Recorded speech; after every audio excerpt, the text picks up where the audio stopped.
नमस्कार दोस्तों, मैं हूं सूरज कुमार और आप देख रहे हैं खबर नायक यूट्यूब चैनल। दोस्तों आज 12 फरवरी और आइए जानते हैं आज की बड़ी खबरें। लेकिन उससे पहले चैनल को सब्सक्राइब नहीं किए हैं तो चैनल को सब्सक्राइब कर लीजिएगा और वीडियो को लाइक जरूर कीजिएगा।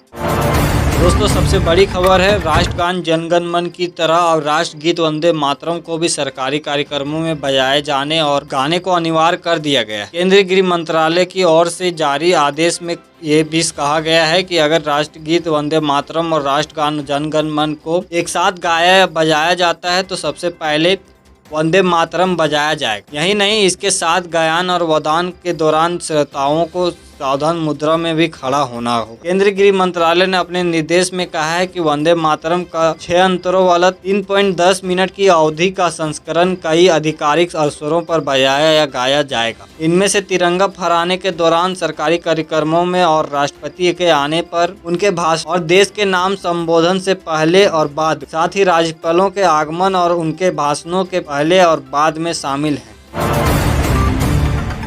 दिल्ली की मुख्यमंत्री रेखा गुप्ता ने दिल्ली वालों को बड़ी सौगात दी है। इसके तहत सीएम रेखा गुप्ता ने मेट्रो फेज 5A का 3 नए कॉरिडोर को मंजूरी दे दी। इस कॉरिडोर से तुगलकाबाद से कालिंदी कुंज के लोगों को फायदा होने वाला है। सीएम रेखा गुप्ता ने कहा है कि मेट्रो के विस्तार से ट्रैफिक पर दबाव कम होगा। उन्होंने जानकारी दी है कि इस महत्वाकांक्षी योजना के तहत कुल 16 किलोमीटर की लंबाई वाले 3 नए कॉरिडोर विकसित किए जाएंगे, जिसमें 13 मेट्रो स्टेशन शामिल होंगे। इस पूरी परियोजना की अनुमानित लागत 12,014 करोड़ रुपए है, जिसमें दिल्ली सरकार की बजटीय हिस्सा 2940 करोड़ रुपए निर्धारित किया गया है। इस परियोजना को 2028 में पूरा करने का लक्ष्य रखा गया है।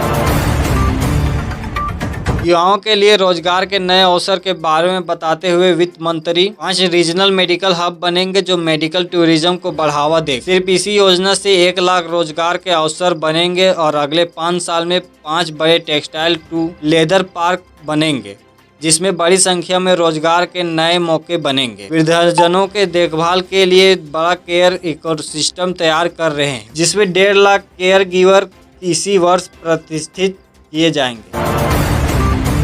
लोकसभा में केंद्रीय वित्त मंत्री ने कहा है क्वालिफाई करने और अपने पढ़ाई पूरी करने का इंतजार करने और बाहर आकर यह देखने के बजाय कि स्किल सीखने के लिए उन्हें कहा जाना चाहिए। स्किलिंग एलिमेंट को पढ़ाई में ही लाया जा सकता है और आखिरी में जब वो बाहर आए तो स्टूडेंट कह सकते हैं कि मैं एंटरप्रेन्योर बन सकता। और इस तरह का मेगा सेंटर किसी भी राज्य के किसी भी इंडस्ट्रियल क्लस्टर के बगल में रखा जा सकता है।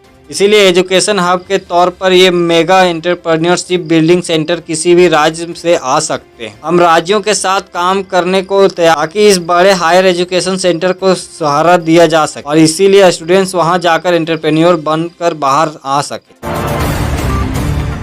T20 विश्व कप 2026 में भारतीय टीम आज दिल्ली के अरुण जेटली स्टेडियम में अपना दूसरा मैच नामीबिया के खिलाफ खेलेगी। कल तिलक वर्मा ने मीडिया से बात करते हुए कहा है अभिषेक शर्मा को बुधवार को डिस्चार्ज कर दिया गया है, लेकिन अभिषेक शर्मा मैच खेलेंगे या नहीं ये पता नहीं चल सका। अभिषेक शर्मा को पेट में इन्फेक्शन के कारण हॉस्पिटल में भर्ती कराया गया। अब इनके जगह संजू सैमसन को नामीबिया के खिलाफ खेलने का मौका मिल सकता है अगर अभिषेक शर्मा फिट नहीं होते हैं तो। हाल ही में सोशल मीडिया पर एक वीडियो तेजी से वायरल हो रहा है, जिसमें HDFC बैंक के एक महिला कर्मचारी और एक ग्राहक के बीच तीखी बहस देखी जाए।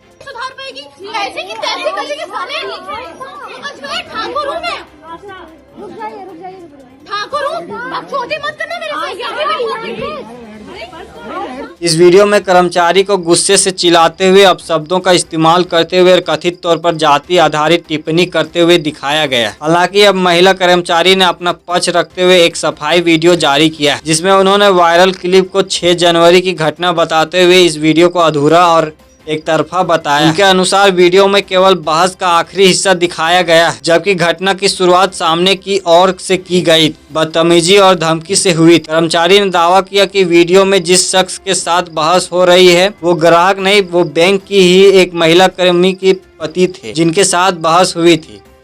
आस्था के मुताबिक युवक द्वारा पहले चिल्लाया गया, बदतमीजी की गई और देख लूंगा गर्मी निकाल दूंगा जैसे शब्दों का इस्तेमाल किया गया। आस्था ने कहा है कि एक महिला होने के नाते उन्हें सुरक्षित महसूस हुआ, जिसके बाद उन्होंने ये प्रतिक्रिया दी। उत्तर प्रदेश सरकार ने बुधवार को वित्त वर्ष 2026 से 27 के लिए 9,12,696 करोड़ रुपए का बजट पेश किया है। ये प्रदेश का अब तक का सबसे बड़ा बजट है। वित्त मंत्री सुरेश खन्ना ने सुबह 11 बजे सदन की कार्यवाही शुरू होने पर बजट प्रस्तुत करते हुए कहा, वित्त वर्ष 2026 से 27 के लिए पेश किया गया है 9,12,696 करोड़ रुपए का पिछले बजट की तुलना में करीब 12.2% ज्यादा है। यूपी सरकार ने सड़क और ब्रिज के निर्माण, चौड़ीकरण और अनुरक्षण के लिए 34,468 करोड़ रुपए की व्यवस्था प्रस्तावित की है। प्रदेश में नॉर्थ और साउथ कॉरिडोर को डेवलपमेंट के लिए सड़क के चौड़ीकरण और सीढ़ी निर्माण के लिए 400 करोड़ रुपए की व्यवस्था प्रस्तावित की। प्रदेश में ब्रिज के लिए 4808 करोड़ रुपए और रेल ओवर और ब्रिज के लिए 1700 करोड़ रुपए का व्यवस्था प्रस्तावित की है। लोकसभा में केंद्रीय वित्त मंत्री निर्मला सीतारमण ने कहा है, 200 पुराने कलेक्टर जो दशकों से उन जगहों के तौर पर जाने जाते हैं जिन्होंने एमएसएमई को सपोर्ट किया है और वो प्रोडक्शन और एक्सपोर्ट करते हैं। ये लुधियाना, जालंधर या कानपुर हो सकता है, या बिहार के पास सेंटर हो सकते हैं, या बंगाल में कहीं भी हो सकता है। हमने अपनी मर्जी से कहा है, इसे फंड किया जा सकता, अपग्रेड किया जा सकता है और मॉडर्न इंस्ट्रूमेंट दिए जा सकते हैं। आम आदमी पार्टी के सांसद राघव चड्ढा ने कहा है, जैसे भारतीय वोटरों को चुनने की अधिकार है, वैसे ही उन्हें हटाने का भी अधिकार होना चाहिए। अगर वोटर किसी नेता को रख सकते हैं तो उन्हें निकाल भी सकते हैं। राइट टू रिकॉल एक ऐसा सिस्टम है जो वोटरों को किसी चुने हुए प्रतिनिधि को उनका कार्यकाल खत्म होने से पहले अगर वे अपनी ड्यूटी पूरी नहीं करते हैं तो हटाने का अधिकार देता है। सर, आज मैं इस सदन में ये मांग रखता हूं कि जैसे इंडियन वोटर के पास राइट टू इलेक्ट है, वैसे ही राइट टू रिकॉल भी होना चाहिए। अगर देश का मतदाता अपने नेताओं को हायर कर सकता है तो वो नेताओं को फायर करने की शक्ति भी उसे मिलनी चाहिए। Sir, right to recall is a mechanism that empowers the voters to de elect a नेता representative before the tenure ends if he fails to discharge his or her duty. Sir, हम MP MLA चुनते हैं, उसके बाद अगर वो काम ना करे, अपने वादे भूल जाए, जनता से दूर हो जाए, तो 5 साल तक इंतजार करने के अलावा जनता के पास कोई ताकत नहीं है। कोई इंटरिम प्रोविजन नहीं, कोई अकाउंटेबिलिटी नहीं, कोई परफॉर्मेंस रिव्यू नहीं, कोई करेक्टिव ऑप्शन नहीं। चुनाव से पहले नेता जनता के पीछे और चुनाव के बाद जनता नेता के पीछे। और सर, 5 साल is too long a period in this day and age. अगर एक गलत फैसला गलत नेता को चुनने का लिया तो लाखों लोगों का भविष्य अंधकार में जाता है और पूरा क्षेत्र पीछे जाता है। Sir, we can trust our voters to elect. हमें अपने मतदाता पे विश्वास करना चाहिए कि वो अपनी गलती बदल भी सके राइट टू रिकॉल की ताकत से। Sir, let me clarify that right to recall is not a weapon against politicians. It is an insurance policy for democracy. और भारत के संविधान में जब आप राष्ट्रपति को इंपीच कर सकते हैं टेन्योर के दौरान, उपराष्ट्रपति को हटाने का प्रावधान है, जजों को इंपीच करने के लिए प्रोसेस लेट डाउन है, यहां तक कि रूलिंग गवर्नमेंट के खिलाफ नो कॉन्फिडेंस मोशन लाकर आप सरकार बर्खास्त कर सकते हैं। तो एमपी एमएलए अगर आपका नॉन परफॉर्मिंग है तो उसको हटाने के लिए क्यों नहीं राइट टू रिकॉल मतदाता को देना चाहिए। दुनिया की 24 से ज्यादा डेमोक्रेसीज में राइट टू रिकॉल का मैकेनिज्म लागू है, जिसमें यूएस, कनाडा, स्विट्जरलैंड जैसे देश है। मैं आपको उदाहरण देता हूं सर, कैलिफोर्निया में एक गवर्नर क्रिस डेविस नाम के नेता 2002 में चुने गए। उनके कार्यकाल में मैसिव पावर कट हुए, एनर्जी क्राइसिस हुआ, बजट की मिसमैनेजमेंट और गन शूटिंग की वारदातें हुई। उसके चलते 1.3 मिलियन कंस्टिट्यूएंट्स ने एक पिटीशन साइन करके दी कि इन्हें रिकॉल किया जाए। वहां के चुनाव आयोग ने रिकॉल वोट कराया 7 अक्टूबर 2003 को और 55% मतदाताओं ने वोट किया कि इस नेता को बर्खास्त किया जाए।